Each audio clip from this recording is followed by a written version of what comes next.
ভগবানের প্রেম রাজ্যে ভগবৎ চরণে অন্তর্যাত্রায় ভজন রাজ্যে পৌঁছার মাইলস্টোন 9টি। কয়টি? 9টি। এই মাইলস্টোন দেখেই আপনাকে চলতে হবে। সেই 9টি মাইলস্টোন প্রথম বলতেন আদৌ শ্রদ্ধা। কয়টি বললাম? 9টি। প্রথমটা কি? আদৌ শ্রদ্ধা, অথ সাধুসঙ্গ, তত ভজন ক্রিয়া, সাত অনর্থ নিবৃত্তি, নিষ্ঠা, রুচি, আসক্তি, ভাব, ভক্তি, প্রেম। এই 9টা হলো মাইলস্টোন ভগবৎ প্রেম রাজ্যে পৌঁছাবার।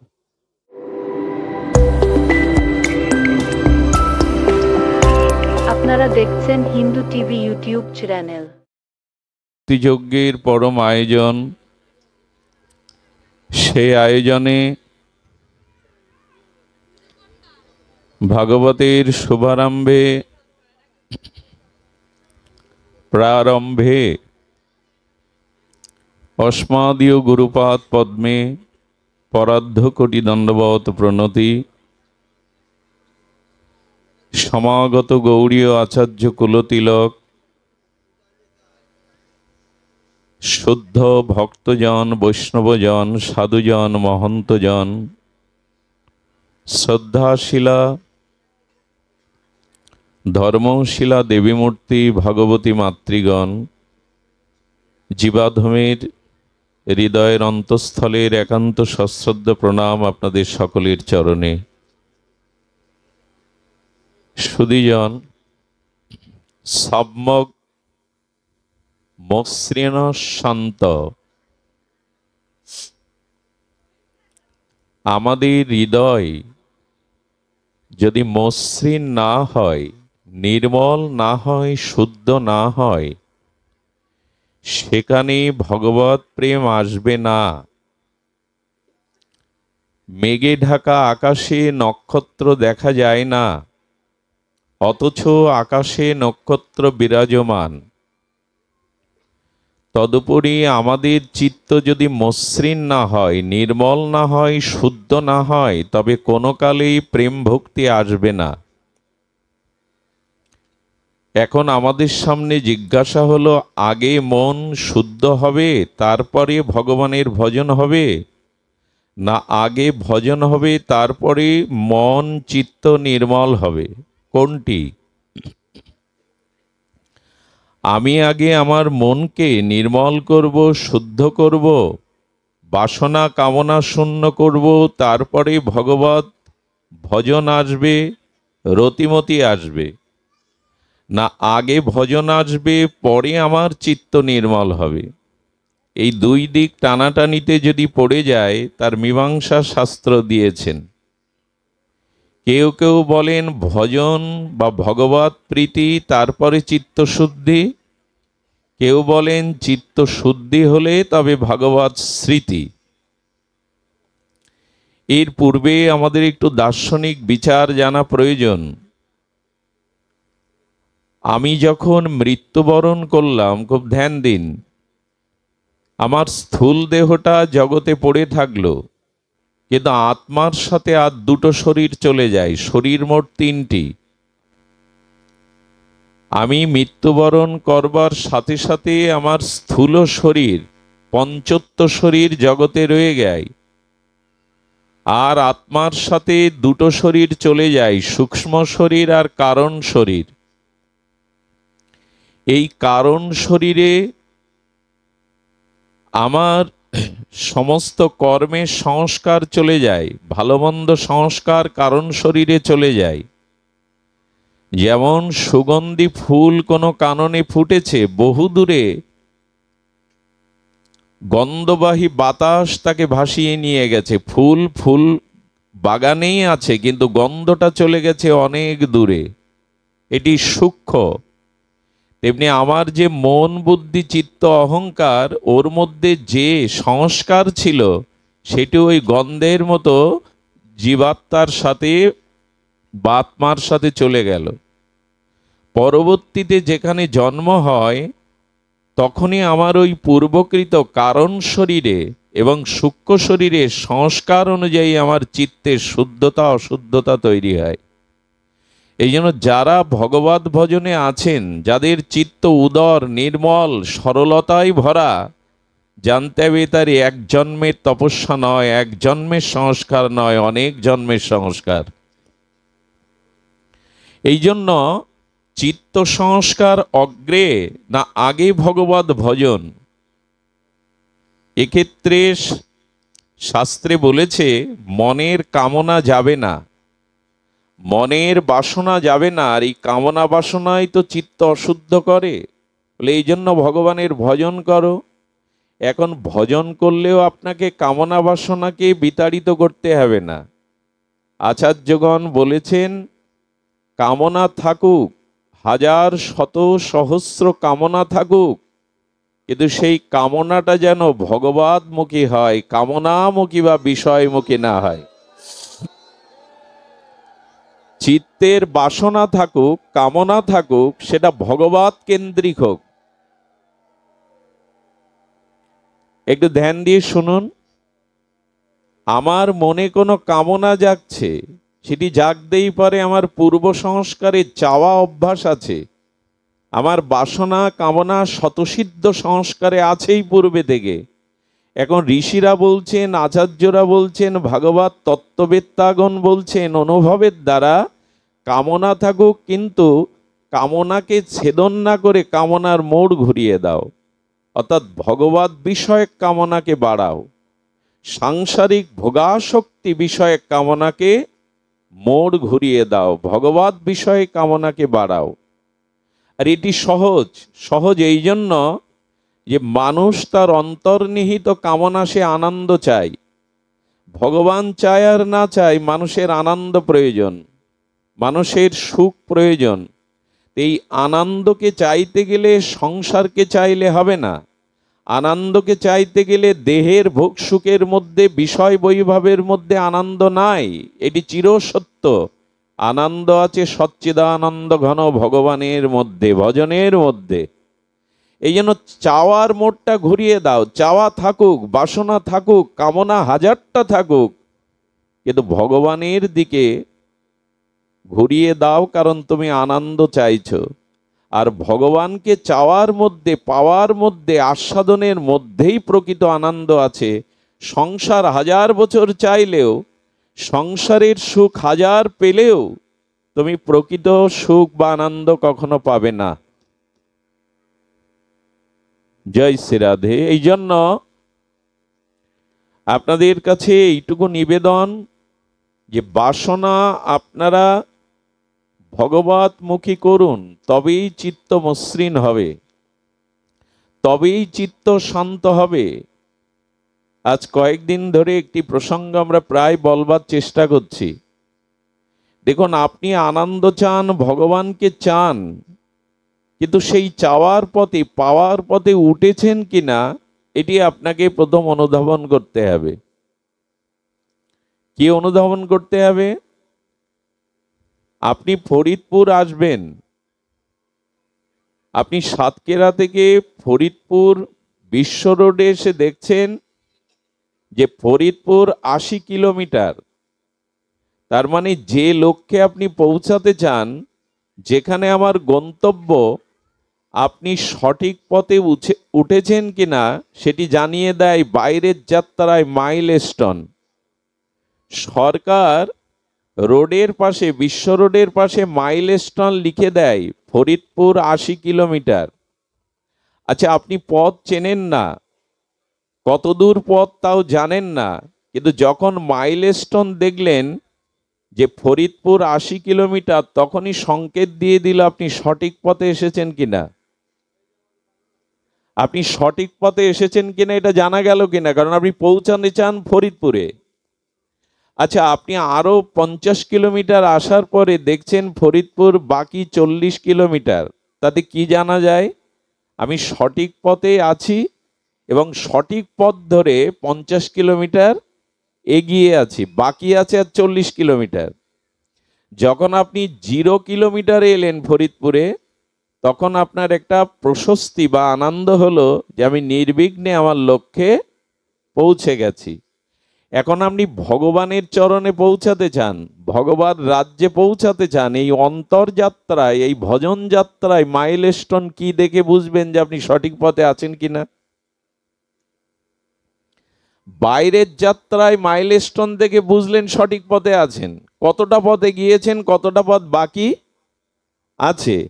এবং জিরো মাইলস্টোনে আসে বুঝলেন আপনি যে আপনি সঠিক জায়গায় লক্ষ্যে পৌঁছে গেছেন।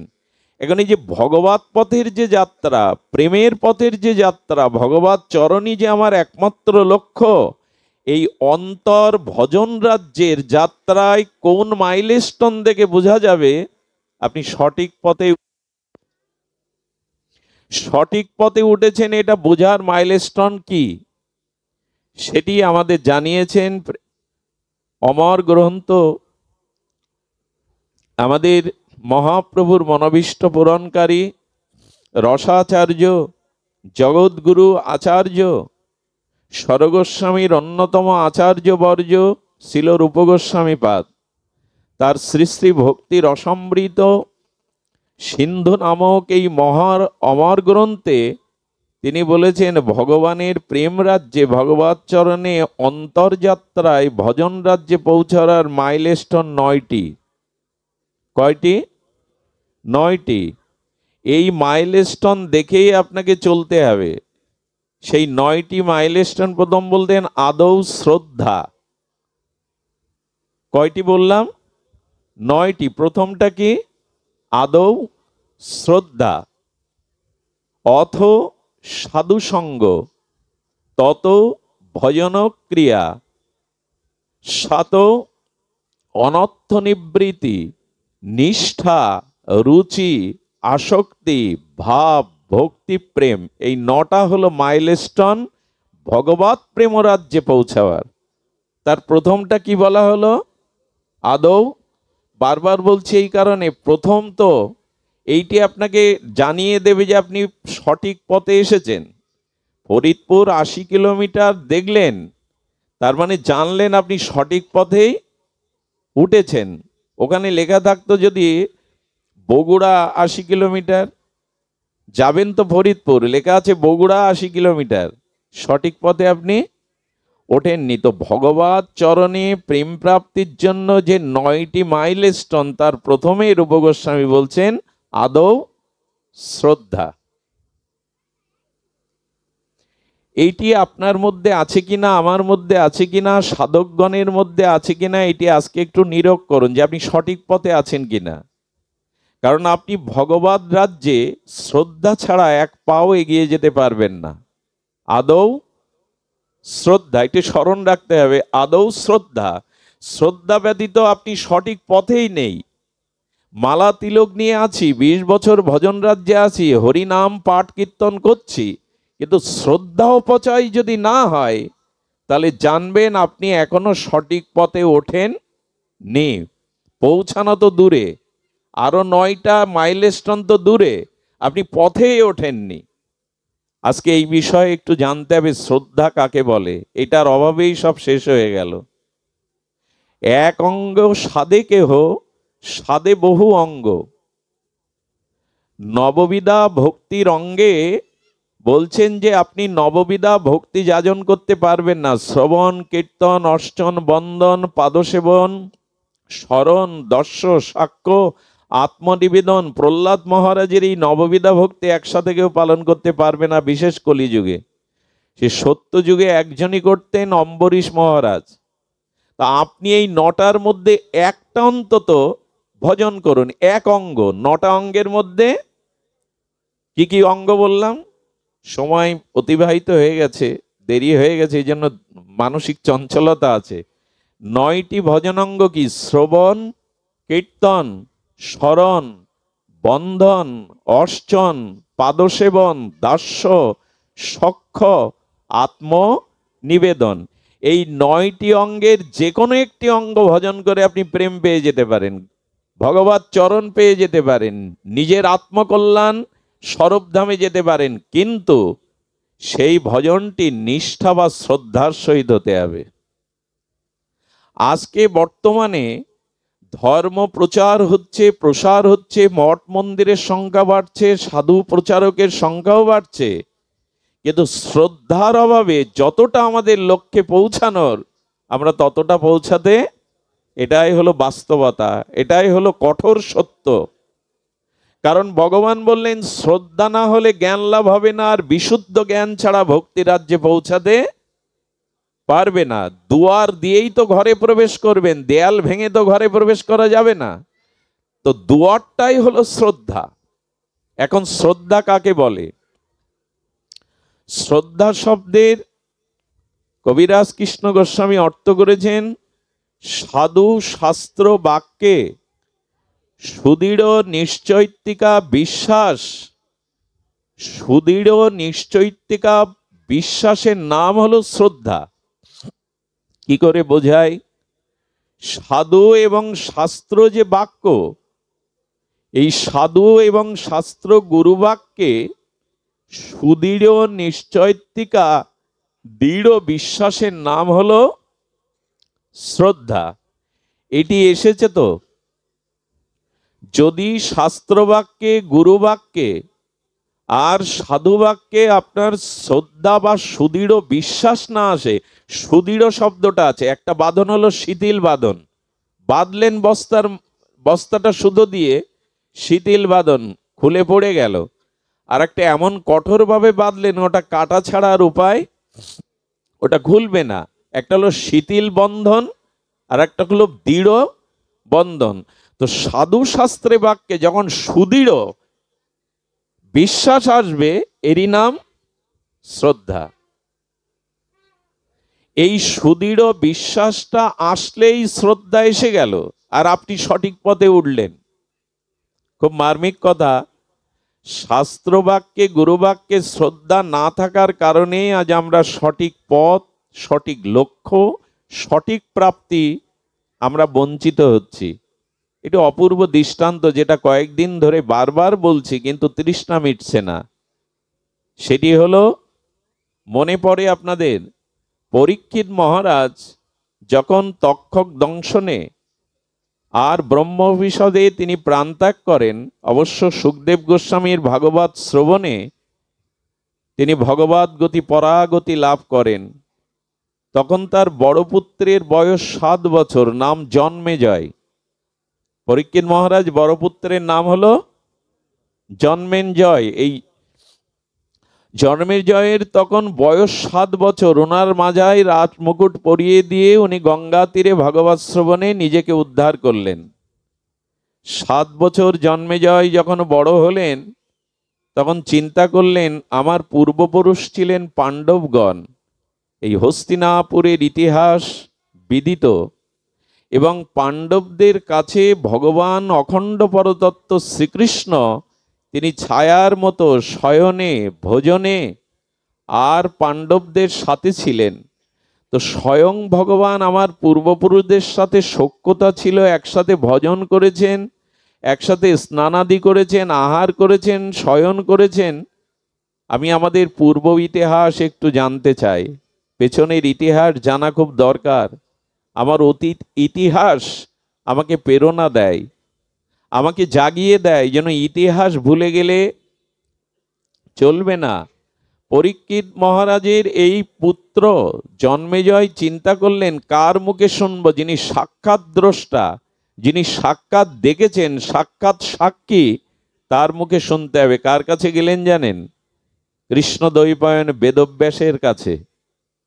যে বেদব্যাস বেদ বিভাজন করেছেন, যে বেদব্যাস মহাভারত রচনা করেছেন, যে বেদব্যাসের দ্বারা গীতা প্রকাশ হয়েছেন, যে বেদব্যাসের দ্বারা অমলপুরাণ মহাপুরাণ ভাগবত রচনা হয়েছে, যিনি নিখিল শাস্ত্রের গুরু, যিনি ভগবানের জ্ঞান অবতার, ভগবানেরই বিশেষ জ্ঞান শক্তির মূর্তি হলেন কৃষ্ণদ্বৈপায়ন বেদব্যাস, যিনি মহাভারতের রচয়িতা, তার কাছে জন্মেজয় গিয়ে বললেন আমাকে কৃপা করে আপনি জানান আমার পূর্বপুরুষের লীলা ইতিহাস।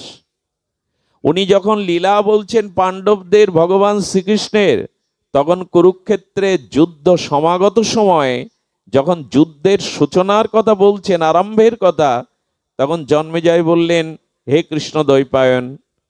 আচ্ছা, ভগবান শ্রীকৃষ্ণ বর্তমান থাকতে কুরুক্ষেত্রের যুদ্ধ উনি বন্ধ করতে পারতেন। উনি সর্বশক্তিমান তত্ত্ব, সর্ব ঐশ্বর্যপূর্ণ ভগবান, উনি কেন যুদ্ধ বন্ধ করেননি? খুব ধ্যান দিয়ে শুনতে হবে, প্রসঙ্গটা খুব মার্মিক। শ্রদ্ধা কেন দরকার শাস্ত্রবাক্যে, সাধুবাক্যে? ব্যাসদেব বোঝাতে চেষ্টা করলেন বহুভাবে যে ভগবান অবস্থান করলেও কুরুক্ষেত্রের যুদ্ধ তিনি চেষ্টা করেছিলেন, এবং কিছু ঘটনা আছে যা ভগবান থাকলেও ঘটবে, চাইলেও ঘটবে, না চাইলেও ঘটবে। যেটা ঘটার এটা মেনে নিতে হবে। উনি বিশ্বাস করছেন না এই বাক্যে। বলেন, ভগবান কর্তম অকর্তম অন্যথা কর্তম সর্বদা কর্তম, তিনি সর্বৈশ্বর্যের মালিক, সর্বশক্তিমান, স্বয়ং ভগবানের পক্ষে অসম্ভব বলে কোনো শব্দ। আচ্ছা, কৃষ্ণ কিন্তু গিয়েছিলেন ভগবান, দুর্যোধনের কাছে গিয়ে বললেন, পাণ্ডবরা তোমাদের কি হয়? দুর্যোধন বলো ভাই। বলো তাদের বাঁচবার অধিকার আছে কিনা? বলো আছে। বলে তাহলে 5টা গ্রাম ওদের দাও, ওদের পক্ষ থেকে আমি কৃষ্ণ তোমার কাছে প্রস্তাব নিয়ে এসেছি। বিশ্বদেব বললেন, এ কি ভিক্ষা চাইতে এসছেন?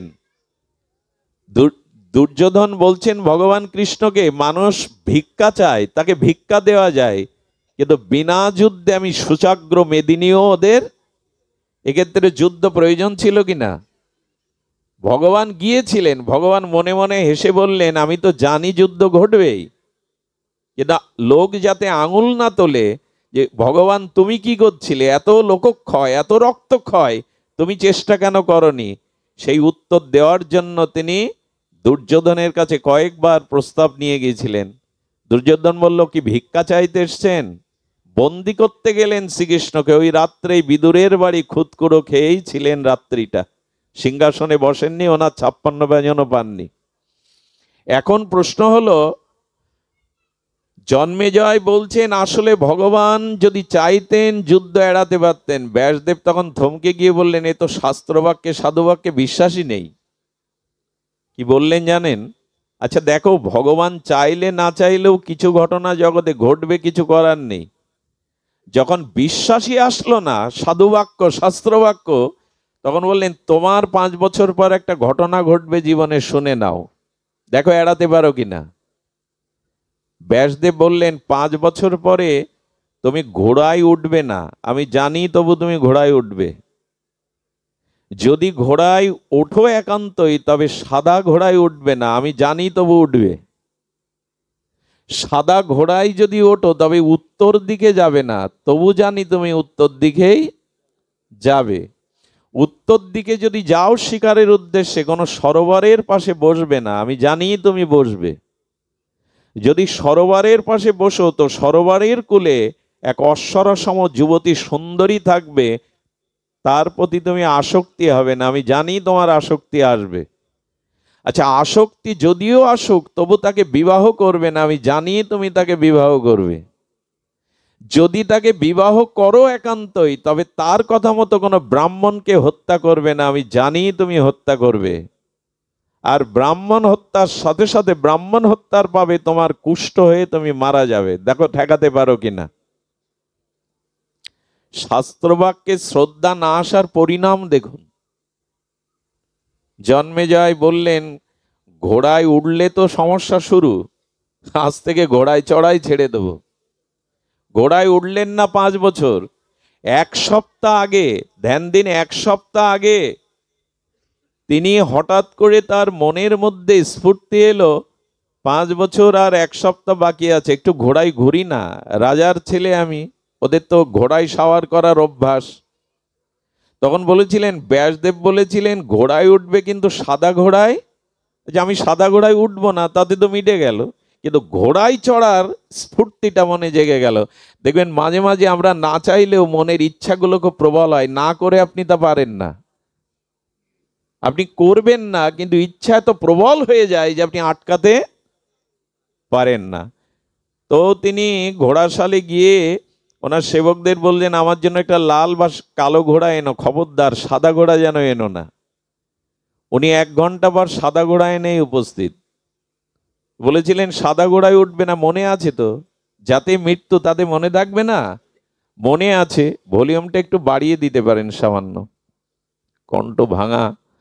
তো বলছেন যে তুমি সাদা ঘোড়ায় উঠবে না বলেছিলেন, তো তুমি সাদা ঘোড়ায় এনেছো কেন? বলে লাল আর কালো ঘোড়া যেগুলো সব জড়ো জড়ো হয়েছে, ওরা পা ফেলে হাঁটতেই পারছে না। আপনি রাজা, আপনার আদেশ তো পালন করতে হবে। জন্মেনাইজ ভাবছে সাদা ঘোড়ায় উঠি, কিন্তু উত্তর দিকে না গেলে মিটে গেল। উনি দক্ষিণ দিকে ছুটছেন, শিকার করা অভ্যস্ত। জঙ্গলে হরিণ দেখে তীর নিয়ে শিকারীর শিকার করবার জন্য ছুটছেন, মেঘেয়া করবার জন্য। আসলে হরিণটা ছুটল উত্তর দিকেই, এবং উনিও উত্তর দিকে যেতে যেতে তৃষ্ণার্ত হয়ে ক্লান্ত হয়ে দেখছেন প্রস্ফুটিত সরোবর স্নিগ্ধ জলের। নামলেন। বলে উনি বলেছিলেন সরোবর দিকে নামলে একটা সুন্দরীকে অশ্বরীকে দেখবে, কিন্তু আসক্ত হবে না। বলে একটু বসি না, আসক্ত নাই হলাম। যেই না বসেছেন অপরূপ সুন্দরী অশ্বরা সম যৌবনাবতী রত্নকে দেখে আসক্তি হবে না তা হয়? আসক্তি এসে গেল। আসক্তিতে যখন প্রস্তাব দিলেন তুমি আমার সাথে আমার রাজপ্রাসাদে চলো, বলেন আমি যেতে পারি, আজই বিবাহ করে আমাকে পট্ট মহারানীর মর্যাদা দিতে হবে। এখন আগেই তো রূপ দেখেই তার সব শেষ হয়ে গেছে। দেখুন, একটা পুরুষ তার বীর বিক্রমে বীর্য বিক্রমে একটা রাজ্য দখল করতে পারে অস্ত্র হাতে, অথচ যদি তার প্রকৃতির প্রতি কামনা থাকে, কাম থাকে, তবে রাতের অন্ধকারে সে একটা নারীর লাথিও খায়।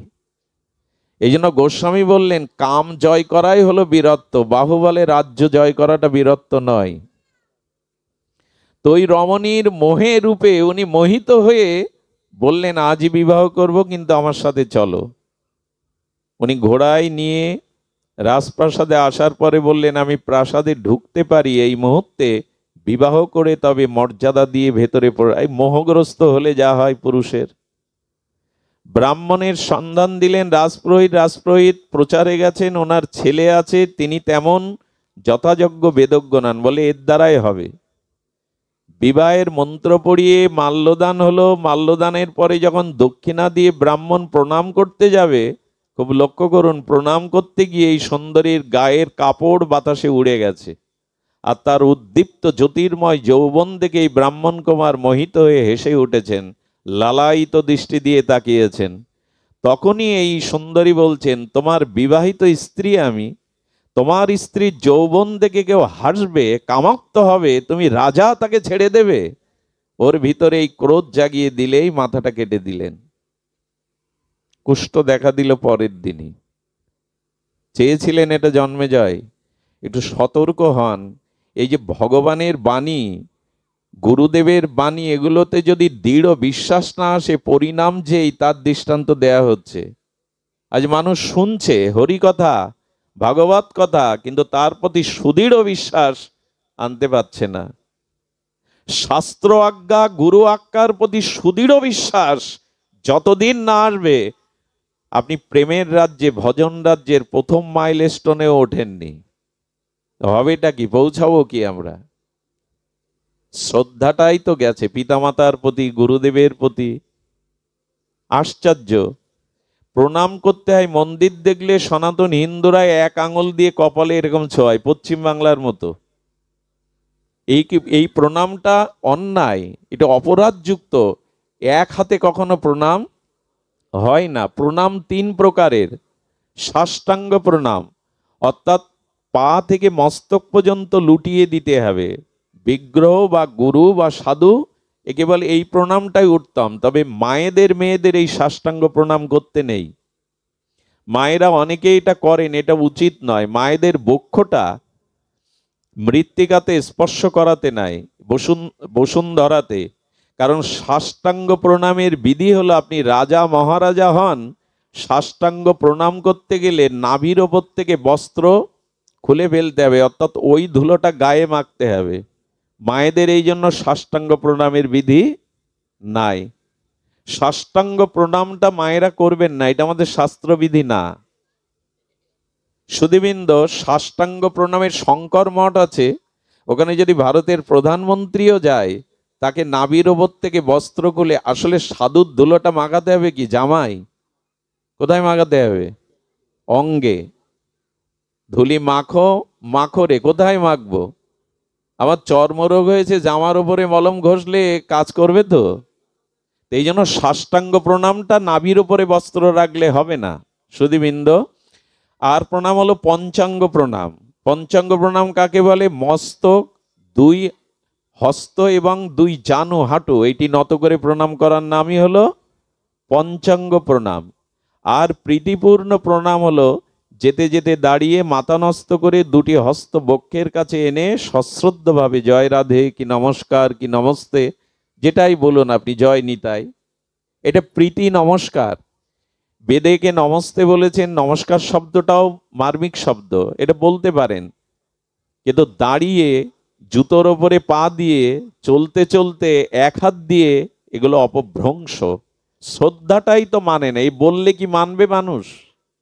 সাধু শাস্ত্র প্রণাম করবার বিধি আছে। গুরুদেবকে, পিতামাতাকে, গুরুবর্গকে সম্মুখে প্রণাম করতে হয় সরাসরি।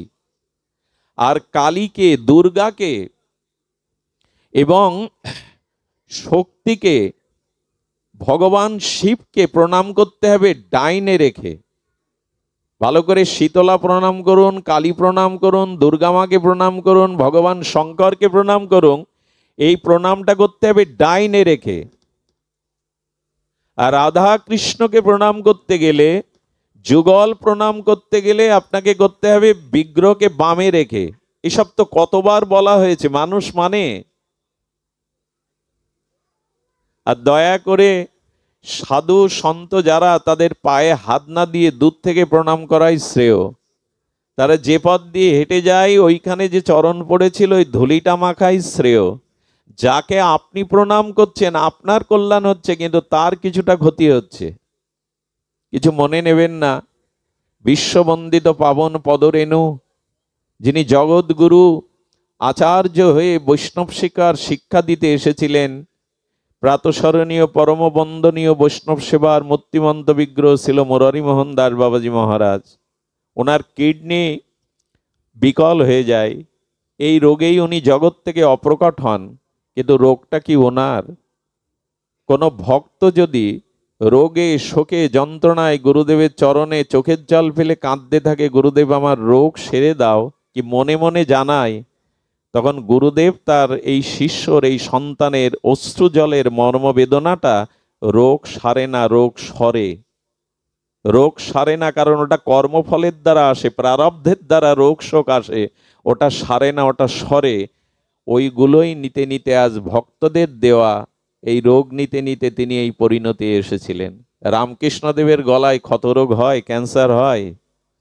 পরম পুরুষ রামকৃষ্ণের গলায় ক্যান্সার হতে পারে? মায়ের সাথে সরাসরি যিনি কথা বলেন, আসলে উনি গিরিশের বকলম নিয়েছিলেন। গিরিশ মদ পান করত, লিভার পচে গিয়েছিল।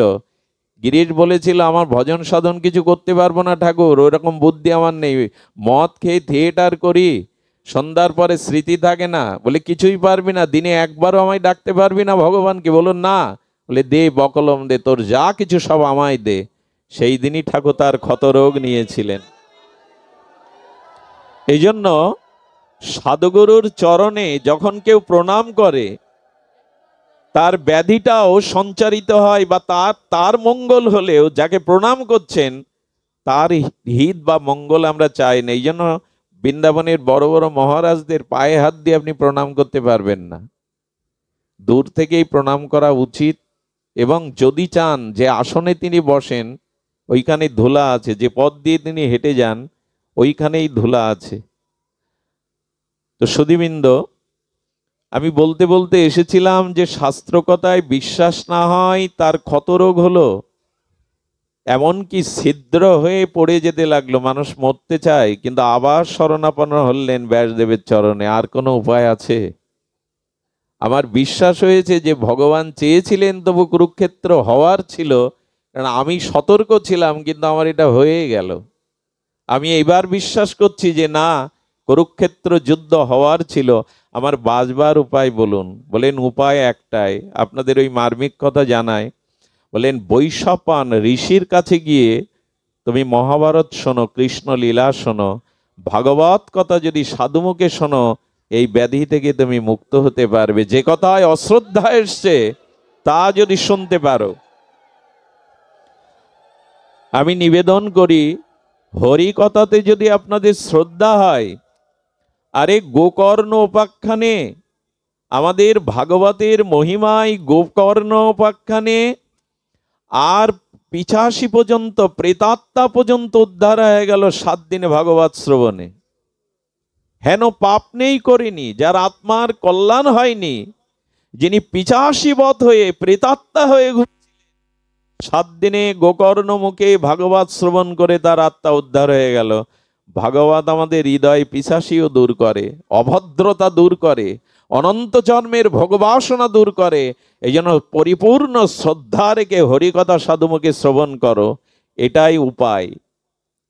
একমাত্র কল্যাণের উপায় এটাই বলে দিলেন, যাও বৈশাপন ঋষির কাছে গিয়ে এই কৃষ্ণ কথা শোনো। কিন্তু আবার সতর্ক করলেন, সতর্ক তো আমরা হই না, আবার সতর্ক করলেন, এবার যদি লীলা শুনতে শুনতে আবার সন্দেহ হয়, তাহলে যে লীলাগুলিতে যে হরিকথাগুলোকে তোমার বিশ্বাস বা শ্রদ্ধা আসবে, ততোধিক এক একটা করে ক্ষত সরে যাবে, নিরাময় হয়ে যাবে।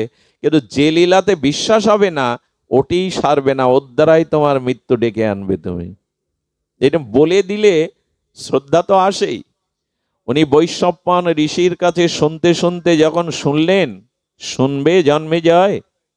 তোমার পূর্বপুরুষ পঞ্চপাণ্ডবদের মধ্যে দ্বিতীয় ভীমসেনের গায়ে ঈশ্বর প্রদত্ত কেমন বল ছিল জানো? বলে কেমন? বলে ভীম যদি ঈশ্বর প্রদত্ত বলের দ্বারা হাতে করে একটা হাতিকে শূন্যে ঘুরিয়ে ছুড়িয়ে দিতেন, তো সেটা সৌরমণ্ডলে স্যাটেলাইটের মতো ঘুরতো, এমন বল ছিল ভীমের গায়ে। উনি হেসে উঠে বললেন, আদৌ এটা সম্ভব না। আবার অবিশ্বাস এলো। বললেন, ভীমের শ্রীঅঙ্গে ভগবত প্রদত্ত এমন বল ছিল যে উনি হস্তিটাকে যদি শূন্যে উঠে ঘুরিয়ে ছুড়িয়ে দিতেন, স্যাটেলাইটের মতো উপরে ঘুরতো। উনি বললেন, এ আমার বিশ্বাস হয় না, আমার পূর্বপুরুষ ভীমসেনের গায়ে বল। বৈশাপন বললেন, কিছু করার নেই, হরিকথাতে যদি লীলাতে বিশ্বাস না আসে, সেই ক্ষতটাই সারেনি, তাতেই জন্মেজয়ের মৃত্যু হলো। দয়া করে যখন ভাগবত শ্রবণ করবেন, এর প্রতিটি বাক্য, এর প্রতিটি অক্ষর যে চির শাশ্বত সত্য, এটি দৃঢ় বিশ্বাস করে নিয়ে যান। এই বিশ্বাস এলেই আপনার ঘটবে, কল্যাণ ঘটবে। সুধীবৃন্দ, শুধু বিশ্বাসটুকু চাই। রাম বলতে পারছে না, মরা বলছে, তাতেও ব্রহ্মাজি বলে দিলেন, মরাই বলো। এই মরাতেই বিশ্বাস এলে, মরা বলতে বলতেই রাম হবে, আর তাতেই তোমার কল্যাণ হবে। মরা বললে রাম হয়, কিন্তু বিশ্বাসটি ছিল এটাই ভগবানের নাম। এই বলতে বলতেই তার শ্রদ্ধা এলো। আমি প্রথম মাইলস্টোন বলেছি কি? শ্রদ্ধা, আদৌ শ্রদ্ধা। এটি ফিরিয়ে আনুন। বক্তার প্রতি যদি শ্রদ্ধা না থাকে, সে বক্তার আলোচনা শুনে আপনার কাজ হবে না। শাস্ত্রের বাক্যের প্রতি যদি আপনার এই আষাঢ়ে গল্প, যুক্তিবাদী মন, আর বিশেষ করে দীনকৃষ্ণর মতো যারা এখন উদয় হয়েছে, তাদের কীর্তনাদি শুনলে, ভাগবত শুনলে মনে হয় সব আষাঢ়ে গল্প। আজকের দিন তো যুক্তিতর্কের দিন, কিন্তু সব কিছুতে যুক্তিতর্ক আনা যায় না। আচ্ছা, আমি গিয়ে বলছি আমার খুব ক্ষুধা লেগেছে, খেতে দিন, খুব ধ্যান দিন, সব কিছু যুক্তিতর্ক দিয়ে আপনি বোঝাতে পারবেন না। এখন যিনি দাতা, অন্নদাতা, তিনি বলছেন ক্ষুধাটাকে দেখাও, ক্ষুধাটাকে প্রমাণ করো, তারপরে আমি তোমায় খেতে দেব। চোখ মুখ অবাক হয়ে আসছে, পেটটা কোগড়ে যাচ্ছে, এতে প্রমাণ হয় ক্ষুধা পেয়েছে? এতে ক্ষুধা দেখানো যায়? আরে একজন তার্কিক বলছে ভগবান আছে, যদি দেখাও বিশ্বাস করতে পারি। তখন উনি বলছেন ভগবান আছে, দেখালে তুমি বিশ্বাস করবে। সুধীজন, আগে আমরা ফল চাইছি, পরে বৃক্ষ চাইছি, এটা হবে তো? আগে ফল চাইছি তারপরে বৃক্ষ চাইছি, এটা হবে না। বৃক্ষ থেকেই ফল হবে। সুধীবৃন্দ, এই জন্য শাস্ত্র বলছেন যে, তিনি বলছেন ভগবান দেখাও তবে ভগবানে বিশ্বাস করব। ওই যুক্তিকে খণ্ডন করবার জন্য উনিও বুদ্ধিমান। উনি বললেন আপনি কখনো স্বপ্ন দেখেন? বলে কাল রাত্রেই দেখেছি। বলে ওই স্বপ্নটা আমাকে দেখান, আমি ভগবান আপনাকে দেখাবো। স্বপ্ন দেখাতে পারবেন আপনি কাউকে যে স্বপ্ন আপনি দেখেছেন? কিছু জিনিসের আছে যুক্তিতর্কের মধ্যে যাবেন না, কুতর্ক গর্তে পড়লে আর পা ভেঙে যাবে, উঠতে পারবেন না। এখন তো চারিদিকেই এইসব আষাঢ়ে গল্প বলা হচ্ছে, মহাভারত, পুরাণ, রামায়ণ। কিন্তু জানেন, ইন্দোনেশিয়ার মতো রাষ্ট্রে রামায়ণকে তারা জাতীয় পুস্তক হিসাবে স্বীকৃতি দিচ্ছে। সৌদি আরব চিন্তা করছে যে মহাভারতকে তাদের পাঠ্যপুস্তকে আনা যায় কিনা। এত রাজনৈতিক প্রজ্ঞা মহাভারতে, এত ইতিহাস। আমরা হিন্দুরা এটাকে আষাঢ়ে গল্প বানিয়ে রেখেছি। আজ রামায়ণ মহাভারত কাপড় দিয়ে, লাল কাপড় দিয়ে শিখেতে তোলা, ও আর পাঠ করাও হয় না, গবেষণাও নাই। সুধীবৃন্দ, পৃথিবীর কোনো দার্শনিক আজ পর্যন্ত গীতার একটি শ্লোককে অবৈজ্ঞানিক ব্যাখ্যা দেওয়ার সাহস পাননি, সমালোচনা করার সাহস পাননি। সুধীজন, অনুরোধ করি, কুতর্কে পড়বেন না, বিতর্কে যাবেন না। ক্ষুধা আপনি দেখাতে পারবেন না, ক্ষুধা হলো অনুভবের বিষয়। ক্ষুধা দেখানো, আচ্ছা আপনাকে খাওয়ানোর পরে যদি বলি আপনার ক্ষুধা মিটে গেছে, এটা দেখান, প্রমাণ করুন। ওটা অনুভব ছাড়া প্রমাণ করার জিনিস যে ক্ষুধা মিটেছে। এই জন্য সব কিছু যুক্তিতর্ক আনতে গেলে ঘুলিয়ে ফেলবেন। দয়া করে সাধু শাস্ত্র বাক্যে বিশ্বাস আনুন। এই বিশ্বাস যদি আনতে পারেন, তখনই আপনি জানবেন আপনি লক্ষ্যপথে উঠেছেন। আর এই শ্রদ্ধার মাইলস্টোনের পরে হলো সাধু সঙ্গ। শ্রদ্ধা না এলে কিন্তু সাধু সঙ্গ করে লাভ নেই। গীতার একটা বাণী শ্রদ্ধা সম্পর্কে খুব স্মরণযোগ্য। গোবিন্দ বললেন, শ্রদ্ধাহীন যাগ যজ্ঞ তপস্যা যে কর্মই করো, সে কর্ম হস্তি স্নানের ন্যায় নিষ্ফল। অনেকের ঘুম আসছে, ঘুমায় না মা সামনে, কি বলছেন শুন, ঘুম আসার সময় হয়ে গেছে, আমি তো ঘুমের সময় আসছি। সুধীবৃন্দ লক্ষ্য করুন, কিন্তু আজ ঘুমায়েন না। গীতায় বলছেন যাগ যজ্ঞ, আর তুমি যত ভগবত আরাধনা করো, শ্রদ্ধাহীনের পক্ষে সেটা হস্তি স্নানের ন্যায় নিষ্ফল। হাতি কি করে? সরোবরের নির্মল জলটা গিয়ে আগে ঘুলিয়ে নেয়। আচ্ছা স্নান করবি কর, উঠে আবার ধুলোয় গড়াগড়ি দিলি, তাতে তো কাদায় হয়ে গেল। তো বললেন শ্রদ্ধা যার নাই, তার কাছে ভগবত যাগ যজ্ঞ কর্ম সব হস্তি স্নানের ন্যায় নিষ্ফল। দয়া করে শ্রদ্ধা আনুন। আর এই শ্রদ্ধা যার প্রতি নাই, তার সঙ্গ করেও এগোনো যাবে না। দোষ দৃষ্টি এসে যাবে, কুতর্ক এসে যাবে, এতে ভগবত ভক্তির পথ রুদ্ধ হয়ে যাবে। সুধীবৃন্দ, দ্বিতীয়টা কি বলা হলো? এর পরের মাইলস্টোন হলো সাধু সঙ্গ। সাধু সঙ্গ শ্রদ্ধার দ্বারা করতে হবে, তবে পুরোপুরি শ্রদ্ধা প্রথমে আসবে না। শ্রদ্ধা এলো, সাধু সঙ্গ করলেন। আপনারা এত দূর থেকে এত কষ্ট করে শ্রদ্ধা না থাকলে এসেছেন? এখান থেকে 100 কিলোমিটার দূর থেকেও মানুষ এসছে। কেন এসছে? হরি কথাতে, ভগবত কথাতে তাদের শ্রদ্ধা আছে বলেই তো এসছে। এই শ্রদ্ধাটা আরো পাকাপোক্ত হবে যখন সাধু সঙ্গ করবেন। সাধু সঙ্গটা হলো দ্বিতীয় মাইলস্টোন, কিছুটা এগিয়ে গেলেন। আর এই সাধু সঙ্গ যথার্থ না হলে আপনার পরবর্তী পথ আপনার রুদ্ধ হয়ে যাবে। আমি আপনাদের নিবেদন করব, পৃথিবীতে যদি কোনো মঙ্গলময় কল্যাণময় কিছু থেকে থাকে, তবে সেটা হলো সাধু সঙ্গ। আমি আপনাদের কাছে যদি প্রশ্ন করি, আপনি জপ ধ্যান করে, তীর্থ পর্যটন করে, দান ধ্যান করে, পুণ্যকর্ম করে এই পথে যেটুকু এগিয়েছেন, সেটি ওর জন্য না সাধু সঙ্গের জন্য? 90% মানুষের উত্তর হবে 99% যে সাধু সঙ্গই, আমি যতটুকু এগিয়েছি সাধু সঙ্গই। দান ধ্যান জপ ধ্যান করে খুব বেশি মনকে শোধন করতে পারিনি, যতটুকু এই পথে এগিয়েছি সাধু কৃপায়, মহতের কৃপায়, তাছাড়া হবে না। এই জন্য বারবার বলছেন যে লব মাত্র সাধু সঙ্গে সর্বসিদ্ধি হয়। লব মানে একটা সেকেন্ডকে 11 ভাগ করলেও এক ভাবের অংশ যদি সাধুসঙ্গ করা যায়, প্রকৃত সাধুসঙ্গ, তবে সর্বসিদ্ধি পর্যন্ত হয়ে যায়, চিত্ত নির্মল হয়ে যায়।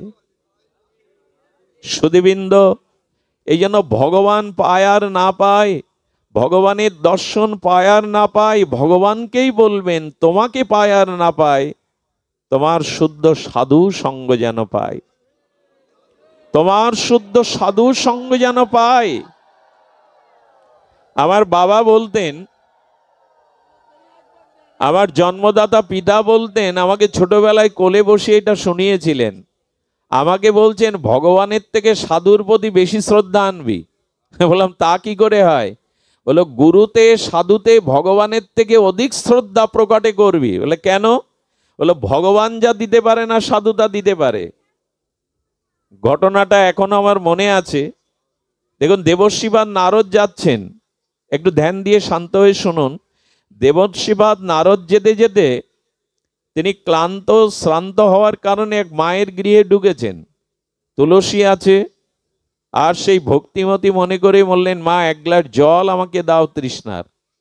মাটি জল আনার পরে দেখছেন ওনার মুখটা ম্লান, অর্থাৎ কি যেন দুঃখ ভারাক্রান্ত হৃদয়ে মুখ ভারী করে আছে। বললো কি মা, তোমার অভাব কি? তুমি এভাবে মন মলিন করে কেন আছো? ব্যথাটা আমায় খুলে বলো। বললো আপনি দেবর্ষিবাদ নারদ? বলে হ্যাঁ মা। বলে একটু ভগবানের কাছে চাইবেন তো, জানাবেন তো আমার জীবনে সন্তান নাই, যদি একটি সন্তান গোবিন্দ বা আপনার কৃপায় আমাকে ভগবান দেন।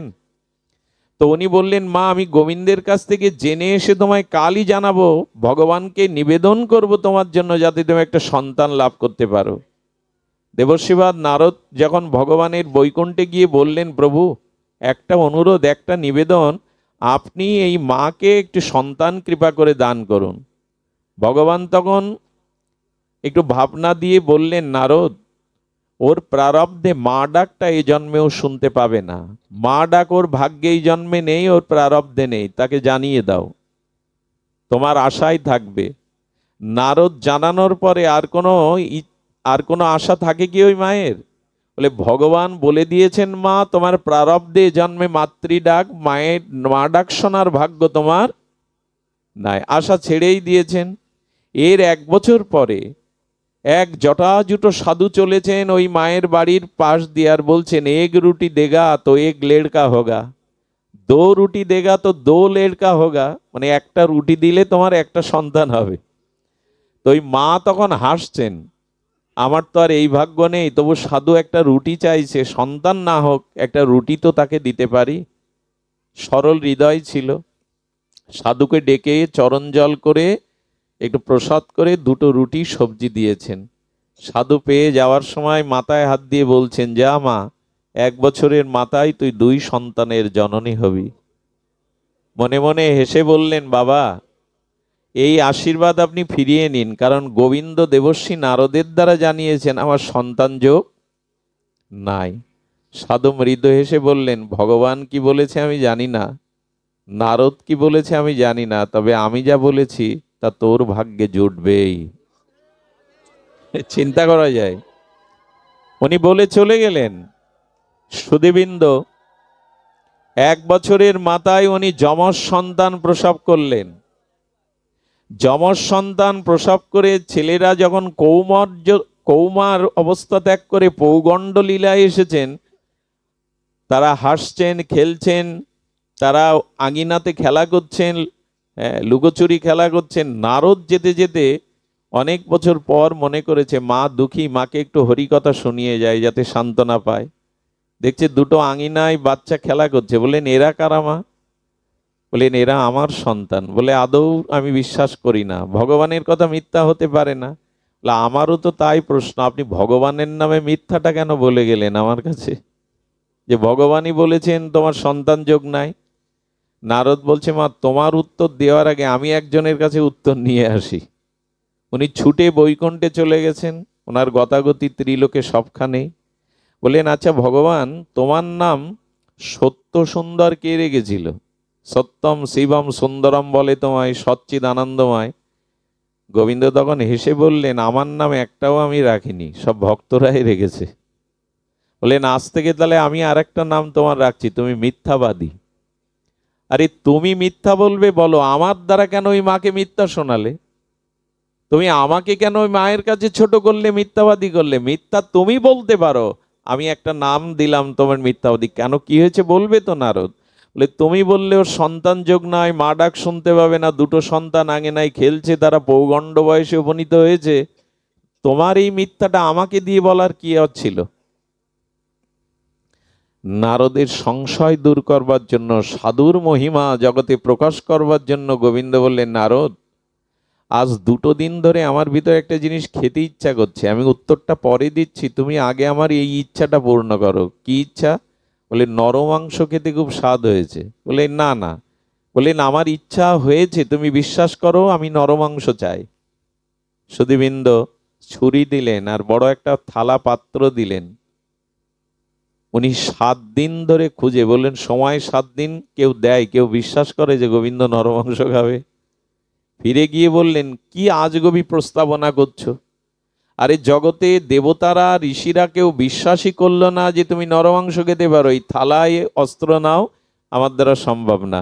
বললেন, একজন দেবে, তুমি তার কাছে যাওনি। যে সাধু ওই মাকে আশীর্বাদ করেছিল না, সে গাছতলায় বসে বসে নিরন্তর ভগবানের চরণ চিন্তায় মগ্ন। বললেন না ওই সাধু, বললেন, ওনার কাছে যাও। ওনার কাছে গিয়ে যেই বলেছেন যে ভগবান নরমাংস খেতে চেয়েছেন, তখন তাড়াতাড়ি ধ্যান থেকে উঠে ছুরি নিয়ে বলছেন, আচ্ছা বলো তো কোন জায়গার মাংস চেয়েছেন? বললেন, মাংস তুলে দিলে তুমি মারা যাবে। বললেন, নারদ, তুমি তার কাছে থাকো, তার লীলা সাক্ষী তুমি, কিন্তু তোমাকে এই কথা বলি, আমি তো ভগবানকে কখনো দেখিনি, হৃদয়ে ধ্যানে দেখেছি। তবু জানো, এই দেহটা তো তারই দেওয়া, তার সেবাই যদি লাগে নারদ, এ তো আমার জীবনের চরম পাওয়া। এ মনুষ্য জন্মটা তিনিই দিয়েছেন। আচ্ছা বলো না কোথা থেকে হলো? তা তো শুনে আসেনি। হৃৎপিণ্ডটাই তুলে দিলেন। এটাই সব থেকে প্রিয় স্থান, হৃৎপিণ্ডটাই তুলে দিলেন। নারদ গিয়ে যখন থালাটা রেখেছেন, বললেন, নারদ, এবার তুমি বিচার করো, আমি কার কথা রাখবো? জীবনে যে আমাকে কখনো চোখে দেখেনি, শুধু আমি চেয়েছি বলে তার হৃৎপিণ্ড তুলে দিল, আমি তোমার কথা রাখবো? তোমার অঙ্গেও তো মাংস ছিল, কই তোমার তো একবারও মনে হয়নি গোবিন্দ চেয়েছে আমি দিয়ে দিই? নারদ অবনত মস্তকে বললেন, প্রভু, সাধুরই বিজয় জগতে, সাধুর মহিমায় বিজয়। ভগবান অর্জুনকে বলছেন, অর্জুন বলে দাও, কোন্তেও প্রতি জানি নমে ভক্ত প্রণশ্যতি। অর্জুনকে দিয়ে গোবিন্দ উদ্ঘট একটা কুম্ভকণ্ঠে ডঙ্কা নিনাদে জানিয়ে দাও, আমার ভক্তের বিনাশ নেই। অর্জুন বললেন, তোমার ভক্তের বিনাশ নেই তুমি বলো, আমাকে দিয়ে বলাবে কেন? বুঝতে পারছেন বিষয়টা? গোবিন্দ বললেন, কোন্তেও প্রতি জানেহি নমে ভক্ত প্রণশ্যতি, আমার ভক্তের বিনাশ নেই, এটা তুমি বলো।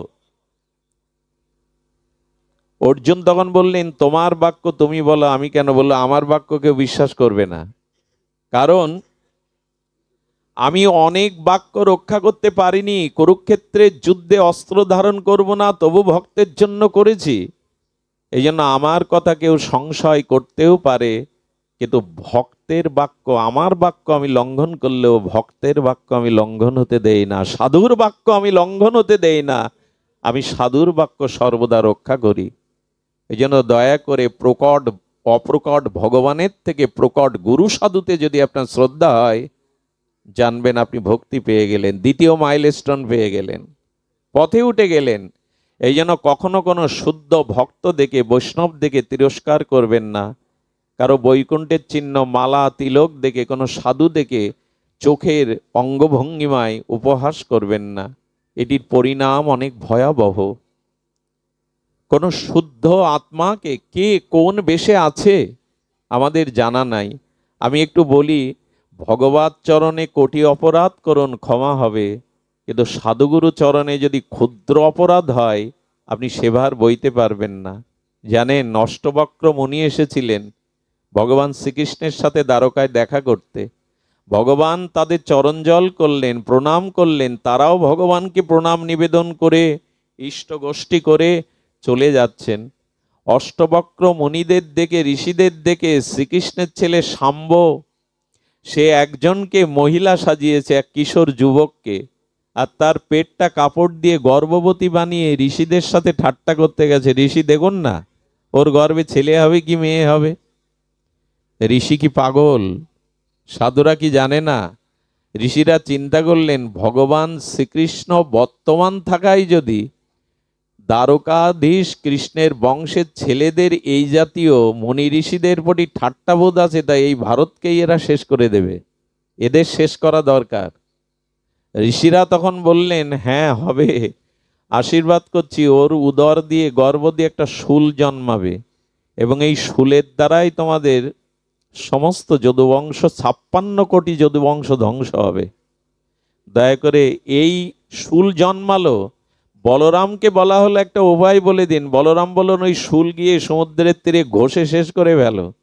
ঘষতে ঘষতে ঘষতে ঘষতে ঘষতে ঘষতে সেই ফেনা নিব, ফেনার মধ্যে দিয়ে এক কণা চলে গেল, ওইটা একটু মাছ খেলো, মাছের পেটে বাড়তে লাগলো, সমুদ্রের মাছ বড় হয়, ওই মাছ ধীবর পেল, ওই মাছ কাটতে গিয়ে গিন্নি সেই শলা পেল, সেই লোহার শলা নিয়ে আর কর্মকারের কাছ থেকে বেজলো, কর্মকারটা তীর করলো, ওই তীর একজন কিনল, ওই তীরের দ্বারায় ভগবান শ্রীকৃষ্ণের চরণ দোকানা পাখি মনে করে সেই ব্যাত নিক্ষেপ করলো, ওতেই ভগবান লীলা সংবরণ করেছিলেন, এরকম ইতিহাস যেটা আছে।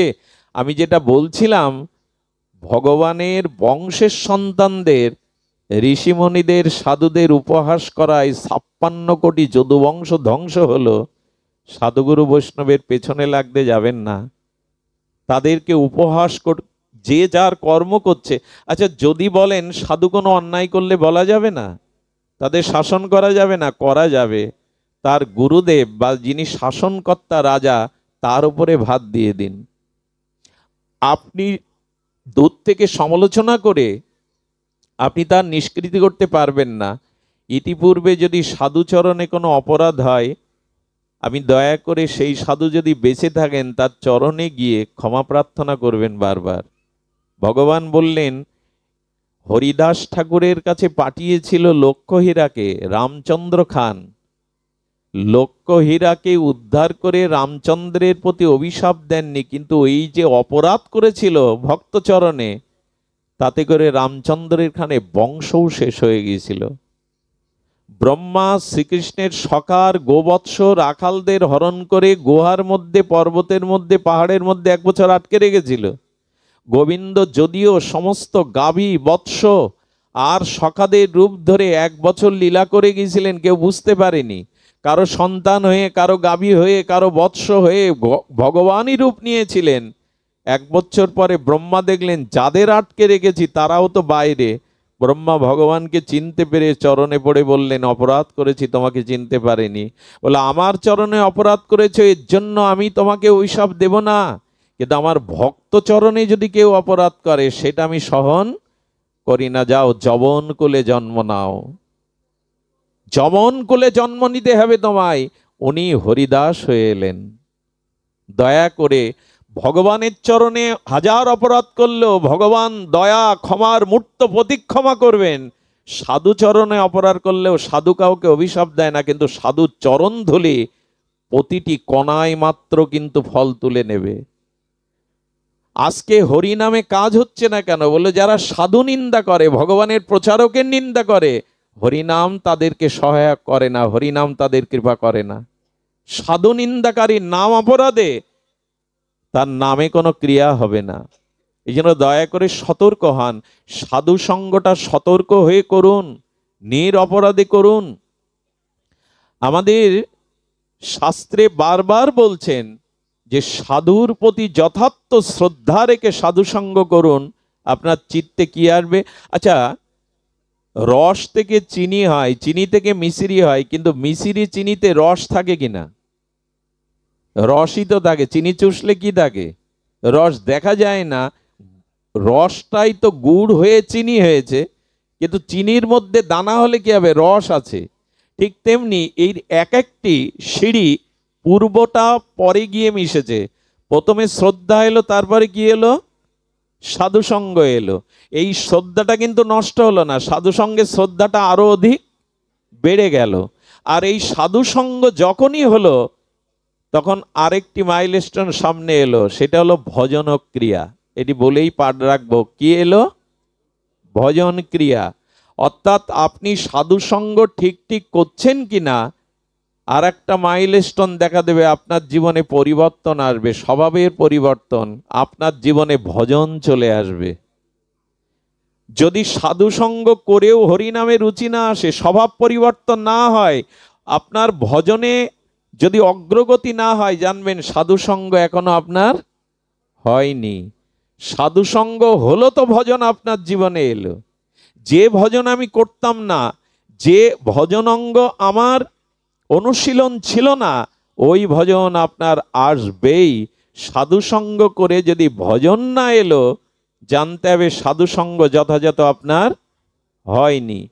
এটি আরেকটি মাইল স্টেশন, সেটা হলো যে ভজন আসবেই, ভজন ক্রিয়া, ভজন ক্রিয়া আসবে। আমাদের ভজন আসে তো, এই যে এত কথা শুনছি, আমরা একাদশী ব্রত, হরিনাম নিত্য জপ, নিত্য গীতা ভাগবত অধ্যয়ন অথবা শ্রবণ কীর্তন, একটু বৈষ্ণব সেবা, একটু মানুষের প্রতি সুব্যবহার, এই ভজনের দ্বারা আমার কিছুটা কাম কমেছে কিনা, ক্রোধ কমেছে কিনা, হিংসা বিদ্বেষ কমেছে কিনা, এগুলো একটু চেয়ে দেখুন। যদি এই ভজন ক্রিয়া আপনার জীবনে না আসে, জানবেন যথাযথ সাধুসঙ্গ হচ্ছে না। বাইরে যশ খ্যাতি দিয়ে কি হবে? 1.5 জোড়া নাম কিনে কি হবে? আমার আলোচনায় 1000 লোক আসে, এতে কাজ হবে না যদি ভজন ভেতরে না থাকে। এই জন্য ভজন আসছে না মানে, ভজনে রুচি আসছে না মানে, জানবেন শুদ্ধ সাধুসঙ্গ ভজন করিয়ে নেবে। সাধু কৃপা এমন যে ভজন আপনাকে করিয়ে নেবে। আমাদের এই হাওড়ায় একজন 2 বোতল করে মদ খেতেন সন্ধ্যায়। বৃন্দাবন থেকে এক গুরুদেব এসেছেন, আর লুঙ্গি পরে না, নেশা করে গুরুদেবের সামনে সবাই বাধা দিতে যাচ্ছে। গুরুদেবের কি দয়া হলো, শ্রী গুরুদেব দিকে তাকিয়ে বললেন, ওকে আসতে দাও। এসে চরণে পড়ে বললেন, বাবা আমাকে দীক্ষা দিন। বলে, কাল সকালে স্নান করে এসো, দীক্ষা দেব। ওর কিসে বিশ্বাস হয়ে গেল। সকালে এলো, বাবা ওকে ধুতি পরিয়ে একটা তুলসীর মালা দিয়ে কানে মন্ত্র দিয়ে বললেন, আচ্ছা মদ ক গ্লাস করে খাস? বললেন, সন্ধ্যায় 2 গ্লাস করে লাগে। বললেন, আর একটা কুঅভ্যাস আছে, পরস্ত্রীর প্রতি আসক্তি আছে? বললো, আছে বাবা, মিথ্যা বলবো না। বললো, যা, আমি যে নাম তোর কানে দিলাম, প্রতিদিন একবার করে একটু স্মরণ করবি, আমি দেখি তোর ওই কুঅভ্যাস শক্তি বেশি না আমার কৃপার শক্তি বেশি। যা, কোনটার শক্তি বেশি আমি দেখব। বিশ্বাস করুন, 1 সপ্তাহ বাদে উনি নেশা ছেড়ে দিয়ে মালা তিলক পরে হাড়ি পাতিল কিনে এনে ভগবানের ভোগ লাগিয়ে প্রসাদ পেতে লাগলেন। শুধু তাই না, করতাল বাজিয়ে ভোরবেলা নগর কীর্তন করতে বেরোতেন। 6 মাস পরে বাবা আসলে বললেন, এই দেখ সাধুসঙ্গের মহিমা, দেখ শ্রী গুরুদেবের ভজন ক্রিয়া দেখ। এই জন্য আমরা ভজন করছি বটে, এটা আমাদের চিত্ত যদি শুদ্ধ না হয়, কাম ক্রোধ লোভ হিংসা আমাদের ভেতর থেকে যদি কিছুটা ক্ষয় না হয়, তো জানবেন ভজন ঠিক ঠিক হচ্ছে না। সাধুসঙ্গ না হলে ভজন আসবে না। আর ভজন ক্রিয়া যখনই আসবে আপনার মধ্যে, একটু হরিনাম, একটু সাধুসঙ্গ, একটু বৈষ্ণব সেবা, একটু গোবিন্দের চরণে ফুল তুলসী, যখন এই ভজন আসবে আপনার, তখনই আপনার অনাথের মেঘগুলো কেটে যাবে। পূর্ব জন্মের যে কুসংস্কার ভোগ, এটা তখন কেটে যাবে। সুধীবৃন্দ, বিশ্বাস করুন হরি কথাতে। আরে একজন পাহাড়ে উঠতে গিয়ে আর সৌন্দর্য দেখতে গিয়ে স্লিপ করেছে, তো পাহাড়ের একটা ঝুড়ি, গাছের ঝুড়ি ধরে ধুড়িয়ে পড়েছে, নিচে পড়লেই তো মৃত্যু। ও তখন বাঁচবার জন্য মাথাটা নিচের দিকে ঝুড়িতে ঝুলে বলছেন, হে ভগবান শঙ্কর, হে আশুতোষ, কৃপা করো।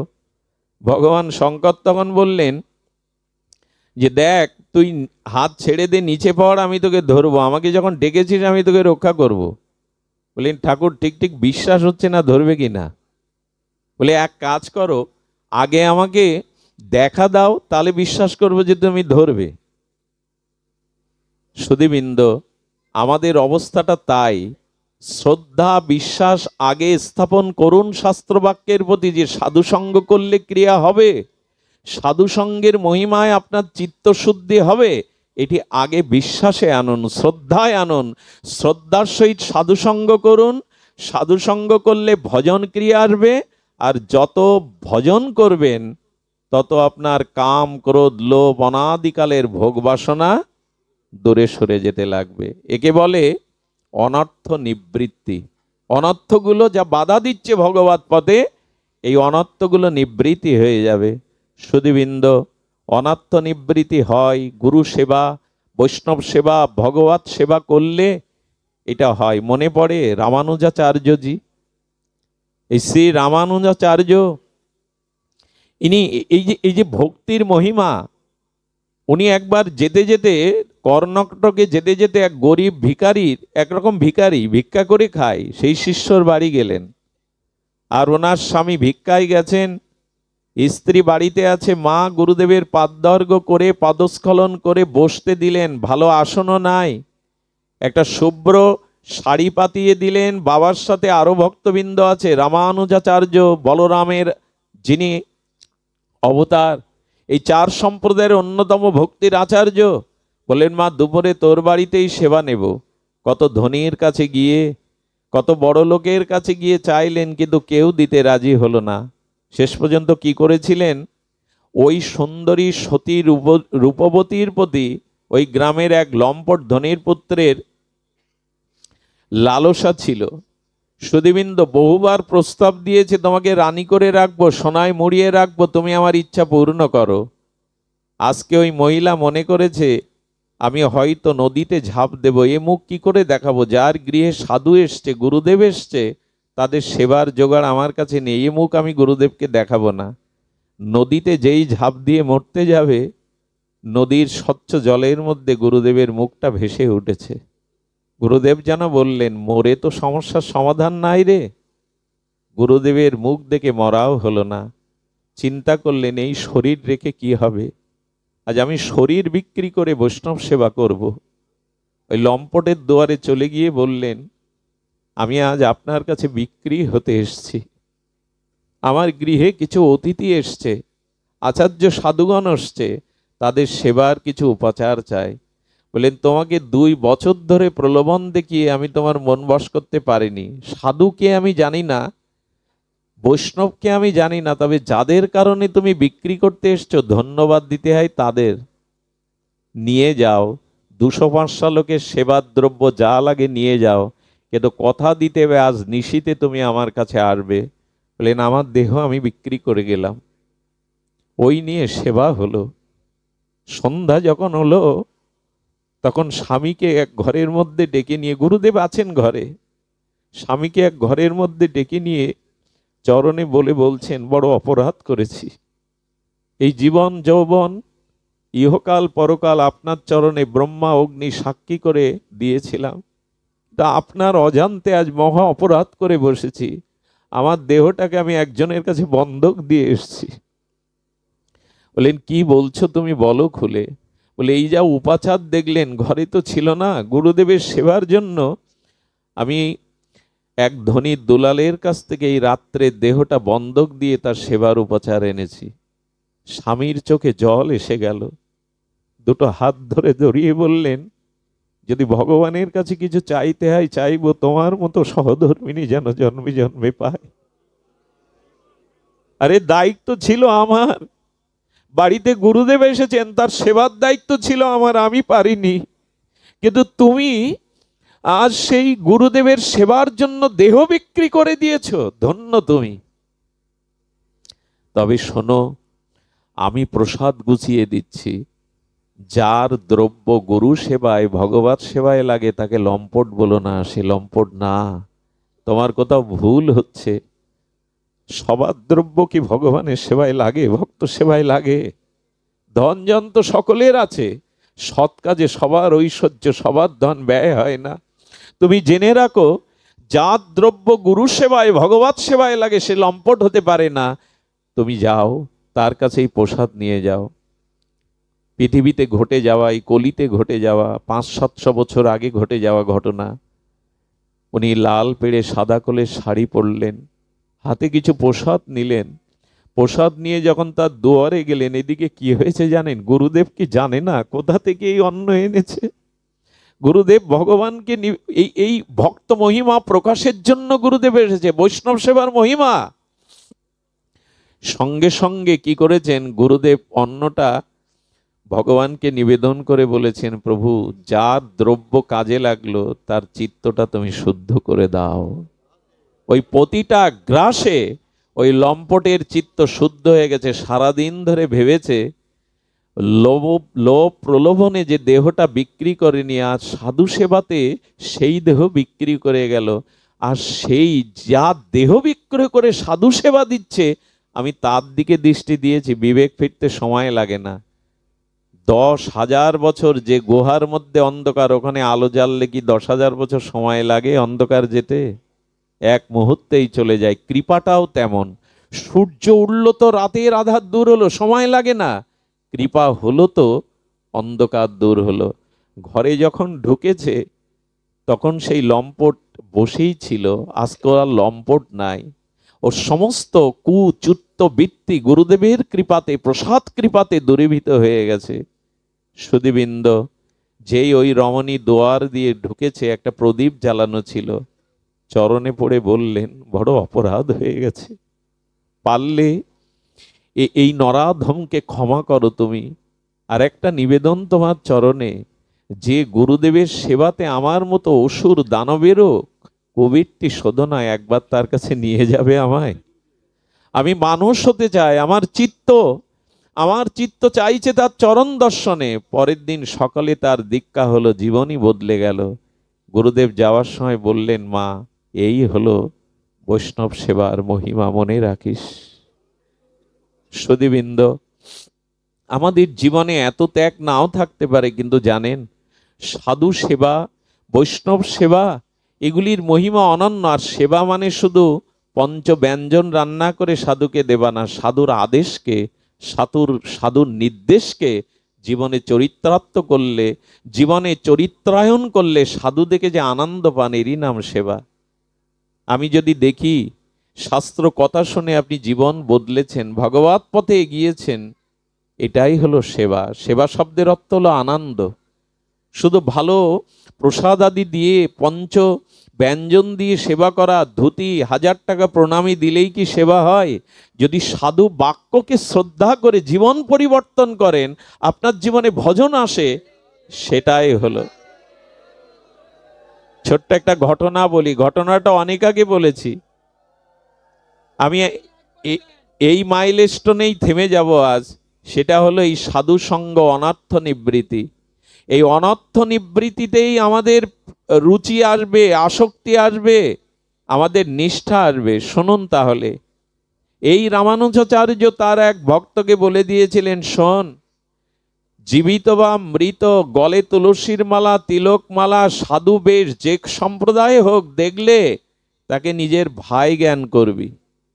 সেখান থেকে যাকে দেখতেন উনি তাকে শ্রদ্ধা করতেন, সেবা করাতেন, ভাই জ্ঞান করতেন। একদিন নদীর তীরে বটবৃক্ষের ছায়ে বসে হরিনাম জপ করছে, দেখছে একটা যুবকের লাশ ভেসে যাচ্ছে। কি ভেসে যাচ্ছে? লাশ। আরে তার গলায় তুলসীর মালা, তিলকটা ধুয়ে গেলেও যারা প্রতিদিন তিলক নাই, দেখবেন একটা রেখা হয়ে যায় কপালে। তো এই রেখাটা তিলক দেখে, গলায় তুলসীর মালা দেখে ওকে ঝাঁপ দিয়ে গিয়ে কুলে তুলেছে। কুলে তুলে কি করেছে জানেন? পবিত্র জলে স্নান করিয়ে তিলকমালা দিয়ে শ্মশানে লোকজন ডেকে তার অন্ত্যেষ্টিক্রিয়া করেছে। সবাই বলছে, কি হয় তোমার? ওই যে গুরুদেব বলেছেন সাধু মানে তোমার ভাই। উনি বললেন, আমার ভাই হয়। বলে, এতদিন তো দেখিনি। বলো, বাইরে ছিল, সে দেহ রেখেছে, তার কাজ আমি করব। উনি হবিষণ্ণ করতে লাগলেন। আর করে বৈষ্ণব শ্রাদ্ধ 11 দিন উনি 500 ব্রাহ্মণকে নিমন্ত্রণ করলেন এবং আনুষঙ্গিক অন্যদের নিমন্ত্রণ করলেন। ওইটা ছিল ব্রাহ্মণ পল্লী। খুব ধ্যান দিয়ে শুনুন, লীলাটি বিশ্রাম লীলা। তো যখন 500 ব্রাহ্মণের ওনার ভাই পরিচয় দিয়ে নিমন্ত্রণ করেছেন, এদিকে প্রসাদ রান্না হয়েছে, বৈষ্ণব শ্রাদ্ধাদি হয়েছে, 500 লোকের আয়োজনও সম্পন্ন। এর মধ্যে কিছু কিছু মানুষ থাকে তো প্রচার করার। ব্রাহ্মণ পল্লীতে গিয়ে বলছেন, কার কার বৈষ্ণব শ্রাদ্ধে প্রসাদ পেতে যাচ্ছেন? আরে ও নদীতে ভেসে আসছিল একটা লাশ, ওর গলায় মালা দেখে ভাই পরিচয় দিয়েছে, ওর ভাই না। কিছু মানুষ তো থাকে। আরে ও কোন জাতি, কোনো পরিচয় নেই, কোন বর্ণ নেই, ওর প্রসাদ পেতে যাবেন শ্রাদ্ধে, বৈষ্ণব শ্রাদ্ধে? ব্রাহ্মণগণ তো এমনি নিয়মে করা হন। ওনাকে ডেকে জানিয়ে দিলেন তার পরিচয় জানা নেই, সে কোন জাতির, সে কোন উপজাতির, বা কি তার পরিচয়, কি তার বর্ণ, তোমার এই মহোৎসবের প্রসাদ আমরা পাবো না। সুধীবৃন্দ, এদিকে রান্না, কীর্তন, পাঠ চলছে, কেউ আসবে না দুয়ারে। উনি গুরুদেবের চরণে গিয়ে পড়লেন, রামানুজাচার্যের গুরুদেবের চরণে পড়ে বললেন, প্রভু কৃপা করুন, আপনি আর আপনার আদেশেই আমি সাধুগুরু বৈষ্ণবকে ভাই মনে করে এই কর্ম করতে গিয়ে কেউ আমার গৃহে আসবে না। গুরুদেব মাথায় হাত দিয়ে চোখ বন্ধ করে কি বললেন জানেন? চোখ বন্ধ করে বলদেবকে স্মরণ করলেন, ভগবানকে। কি একটা উনি আদেশ পেয়ে বললেন, যা 500 না, তোর গৃহে 1000 বৈষ্ণব, 1000 ব্রাহ্মণ সেবা নিতে যাবে, যা। সমাত্য সদ্গুরু রামানুজাচার্য বলে দিলেন, যা। সুধীবৃন্দ, কি ঘটলো জানেন? আমি গল্প শোনাইনি। কি ঘটলো জানেন? বৈকুণ্ঠে স্বয়ং ভগবান, বৈকুণ্ঠের যে পার্ষদগণ ছিলেন, চারভুজ পার্ষদ, তাদের বললেন, ব্রাহ্মণ বেশে গিয়ে ওর বাড়িতে সেবা নিয়ে এসো বৈকুণ্ঠ হতে। ভাবা যায় বৈষ্ণব সেবার মহিমা, সাধু ভক্তির মহিমা। ওরা কি করেছে? আকাশ মার্গে থেকে এসে, ওইভাবে 4 হাত দেখলে তো কেউ মেনে নেওয়া, ওরা বৈকুণ্ঠের পরিকর। জগতে নামার আগে সব 2 হাত আর ব্রাহ্মণ বেশ ধরে ওই ব্রাহ্মণ পল্লীর পাশ দিয়ে যাচ্ছেন। তাদের দেহে রঙ্গের জ্যোতি, চারিদিকে আলোক ছড়িয়ে গেছে, চারিদিকে স্নিগ্ধ গন্ধ ভেসে আসছে। তারা বৈকুণ্ঠের পরিকর, তাদেরও 4 ভুজা। এই দিব্য দেখে ব্রাহ্মণগণ বলছেন, আরে এরা কারা? এরকম রূপ, এরকম তেজ, এরা কারা? বলে, যারাই হোক, আমাদের অপমান করে অন্য জায়গা থেকে সে সেবা নেবে, আমরা ছেড়ে দেব? সবাই লাঠি বের করেছে যে সেবা আগে হোক, পরে এদের এখান থেকে পিটিয়ে আঘাত করে এদের বোঝাবো যে আমরা সেবা নিতে যাইনি, তারা কেন এসেছে। ওদের দেখিয়ে দেখিয়ে এসে, আর যখন 1000 বৈষ্ণব সাধু ব্রাহ্মণ দেখেছে, তখন ওনার মনে আনন্দ, কিন্তু বললেন, আমার তো 500 আয়োজন। সেই পরিকর করুন, বললেন, বাবা তোমার চিন্তা নেই, 500 না, 5000 আসলেও তোমার এই প্রসাদে হয়ে যাবে। তাদের দেখে শ্রদ্ধা হলো, তাদের দেখে মনে হলো এরা সাধারণ না। কেউ পরিবেশন করছেন, কেউ হরিধ্বনি দিচ্ছেন, কেউ জয়ধ্বনি দিচ্ছেন, সবাই বসেছে। আর সেই প্রসাদ ওদের হস্ত স্পর্শ করে বৈকুণ্ঠের প্রসাদী হয়ে গিয়ে পরমানন্দে পাচ্ছেন, আর জয়ধ্বনিতে মুখরিত হয়ে গেছে চারিদিকে, হরিধ্বনিতে মুখরিত হয়ে গেছে চারিদিকে। যে ব্রাহ্মণরা, লক্ষ্য করুন, যে ব্রাহ্মণরা লাঠি নিয়ে দাঁড়িয়েছিল, তারা এই অবাক কাণ্ড দেখছে। কারা এরা? সুধীবৃন্দ, যখন প্রসাদ নিয়ে চলে যাবে, ওরা লাঠি নিয়ে প্রস্তুত হয়ে আছে। ওদের সামনে এসে কি করলো জানেন? সেই চতুর্ভুজ রূপে ওরা আকাশ মার্গে উড়ে যেতে লাগলো। আর এই চতুর্ভুজ দেখে, এরা তো পণ্ডিত ব্রাহ্মণ, এরা জানে কারা। ওদের চোখে জল ভরে গেছে। আজ বৈকুণ্ঠ থেকে বৈকুণ্ঠ দূত এসেছে সেবা নিতে। নিজেদের অপরাধ চিন্তা করে লাঠি ফেলে দিয়ে আশ্রমে গিয়ে বাবার চরণে পড়ল, বাবা ক্ষমা করে দাও, তোমার মতো সাধু পাশে বাস করছে, অথচ চিনতে পারেনি বাবা, ওরা বৈকুণ্ঠের পরিকর এসেছিল নারায়ণের। আজ আমাদেরকে তুমি কৃপা করো, তুমি ক্ষমা না করলে, তুমি কৃপা না করলে আজ বৈকুণ্ঠের অধীশ্বর ভগবান ক্ষমা করবে না। আনুগত হয়ে গেল এই সাধুর। আমি বলি কি, একটু সাধু সঙ্গ করুন, সাধু বৈষ্ণব সেবা। আর আমি সেবা মানে বারবার বলছি, শুধু পঞ্চব্যঞ্জন দিয়ে, টাকা দিয়ে, দক্ষিণা দিয়ে নয়, সাধুর আদেশকে, সাধুর বাক্যকে জীবনে প্রতিপালন করুন, চরিত্রায়ন করুন। এই যে সেবা, এই সেবার মধ্যে দিয়ে আপনার জীবনের অনর্থ, অনন্ত জন্মের পাপ প্রবৃত্তি, অনর্থ যা ভজনের পথে বাধা, সেই অশুদ্ধতা কেটে যাবে।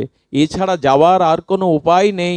সাধু সঙ্গ বৈষ্ণব সেবাতে যাবে, আরে আমাদের পরম বৈষ্ণব চূড়ামণি, আরে সমস্ত সেবা করতে করতে করতে করতে সব কিছু শেষ করে দিয়েছেন, যা ছিল জমি জমা সম্পত্তি সব শেষ করে দিয়েছেন। আজ বৈষ্ণব সেবা নিত্য দেওয়ার মতো কিছু নেই। ভক্তমাল চরিত্রে বলছেন, বলে ডাকাতি করেও যদি বৈষ্ণব সেবা দিতে হয় তাও দেব। জঙ্গলের মধ্যে দাঁড়িয়েছে, যে যাবে ওইটা হরণ করে লুট করে সেবা দেব। বলেন এটা আবার কেমন যুক্তি শেখাচ্ছ? বলি এত সাধু সেবা দেওয়ার মহিমা বৈষ্ণব সেবার দাঁড়িয়েছে। গোবিন্দ, দ্বারকাধীশ গোবিন্দের চোখ ছলছল করছে। রুক্মিণী দেবী বলছে, প্রভু ভক্ত লীলা ছাড়া তো তোমার চোখে জল আসে না। বলে দেখো একটু দৃষ্টি দাও, আমার ভক্ত বৈষ্ণব সেবা গুরুদেবের আজ্ঞায় এমন করছে যে যা ছিল সব বিক্রি করে দিয়ে আজকে কিছু নেই বলে লুট করবার জন্য দাঁড়িয়েছে। বলে উপায় করো। বললো উপায় তোমাকে করতে হবে, চলো এক জায়গায় যাই, তুমি ভালো সেজে গুজে নাও, অলংকার পরে নাও। রথে করে রুক্মিণী দেবীকে অলংকার পরিয়ে গোবিন্দে হাতে অনেকের হীরার আংটি স্বর্ণ আংটি পরে দিব্য সেই বৈকুণ্ঠেশ্বর ভগবান নেমে আসছেন ওই পথ দিয়ে। রথ দিয়ে নেমে আসলে বললেন কি ভাগ্য আমার, এই যাকে দেখছি সমস্ত অঙ্গে রানী নিয়ে আসছেন রাজা, অস্ত্র নিয়ে সামনে দাঁড় করিয়ে আপনাদের কি বলবো, এক এক করে রুক্মিণী দেবীর দিকে তাকিয়ে বলছে সব খুলে দিন আমার কাছে। ভগবান বৈষ্ণব সেবাকে সহায়তা করবার জন্য রুক্মিণী দেবীকে সাজিয়ে এনেছেন। রুক্মিণী দেবী রহস্য বুঝতে পারছেন না, গোবিন্দ কিছু বলে না কেন। আরে যার চোখের ইশারায় জগৎ প্রলয় হয়, সুধীবৃন্দ সব খুলে নেওয়ার পরে কিছু দূর ছুটে গিয়ে আবার ছুটে এসে গোবিন্দের হাতে বলছেন, এই আংটিটা অনেক মূল্য, এটা হলেও আরো 3 মাস সেবা হবে, দাও এটা খুলে দাও। সুধীবৃন্দ ওইটা খুলে নিয়ে গিয়ে বৈষ্ণব সেবা করাচ্ছেন। ভগবান এমনি করেও বৈষ্ণব সেবার জন্য তার মহিমা নিজে ধরা দিয়ে আজকে তার কাছে দ্রব্য দিয়ে গেলেন। মনে পড়ে বহুবার বলেছি, একরকম দরিদ্র বৈষ্ণবের ঘরে এসেছিল 2 জন সাধু। সেই সাধু 2 জন আসার পরে ঘরে কিছু নেই দেখে তার স্ত্রী বলেছিল, আমার পরনের কাপড়টা ছাড়া আর সব ছেঁড়া কাপড়, এটা বাজারে বিক্রি হবে না। আমি ওই যে ধান রাখে আউড়ি বলে না, একটা কি দিয়ে এর মধ্যে আছি, গোলার মতো ছোট আউড়ি বলে আমাদের দিকে, আমি এর মধ্যে আছি, আমার কাপড়টা খুলে বাজারে বিক্রি করে যা পাও একটু চাল আটা নিয়ে এসো। এগুলো গল্প ভাববেন না। স্বামী বাজারে বিক্রি করে 4 আনা পেয়েছিল সে সময়। ওই নিয়ে যখন ওই ঘরের মধ্যে দরজা দিয়ে ওই মা একটু রুটি সবজি করে সেবা দিল, তখন সাধু 2 জন বলছে, বাবা সেবা আমরা নেব না, কারণ নিশ্চয় রুটি তৈরি করেছে বাড়ির গৃহিণী মা, আমরা আশাতে হয়তো তিনি সন্তুষ্ট হননি, সন্তুষ্ট হলে পরিবেশনটাতে তিনিই করতেন। নিশ্চয়ই আমাদের আশাতে তিনি অপরাধ বোধ করছেন, এই জন্য আমাদের কত পরীক্ষা বলুন তো ভগবানের, কত পরীক্ষা। বলে উনি না দিলে আমরা সেবা নেব না। সাধু কাঁদতে কাঁদতে স্ত্রীর হাত ধরে বললেন, কি করবে বলো, এত পরীক্ষা ভগবান নেয় কারো? আরে তুমি না পরিবেশন করলে ওরা সেবা নেবে না। হ্যাঁ গোবিন্দ বলে জল ছেড়ে দিয়ে বললেন, তোমার যদি ইচ্ছা থাকে তো আমি এই অবস্থায় যাব, তোমার যদি ইচ্ছা থাকে। গোবিন্দ সেদিন দ্রৌপদীর মতো বস্ত্র অবতার হয়ে ওই মা রঙ্গকে বেড়ি দিয়ে ঘিরে দিলেন। স্বয়ং ভগবান বস্ত্র অবতার হয়ে এসে মায়ের অঙ্গকে ঘিরে দিয়ে দিলেন। সেই মায়ের সেবা নিয়ে তারা ধন্য হলো। আমাদের ইতিহাসে কোথাও বলা আছে সুধীবৃন্দ, তাই যথাযথ বৈষ্ণব সেবা সাধুসঙ্গ করুন, এর দ্বারা আর হোক অনন্ত জন্মের আমাদের অনর্থ যেগুলি, আমাদের হৃদয়ে কামনা বাসনা যেগুলি, যা ভগবৎ পথের বাধা, এই অনর্থ নিবৃত্তি হয়ে গিয়ে আপনার জীবনে নিষ্ঠা আনবে, রুচি আনবে, আসক্তি আনবে, ভাব আনবে, ভক্তি আনবে, এরপরেই প্রেম। এই ভগবৎ পথের যাত্রায় 9টি মাইলস্টোন, আমরা 4টে পর্যন্ত এলাম। যদি মহাপ্রভু কৃপা করে আবারও আপনাদের সাথে কখনো এভাবে মিলন ঘটায়, আমরা বাকি পথটুকু এগিয়ে গিয়ে প্রেম ভক্তির দুয়ারে পৌঁছাবো। আজ এইটুকুই। জয় শ্রী গুরু প্রেমানন্দে গৌর হরি বল।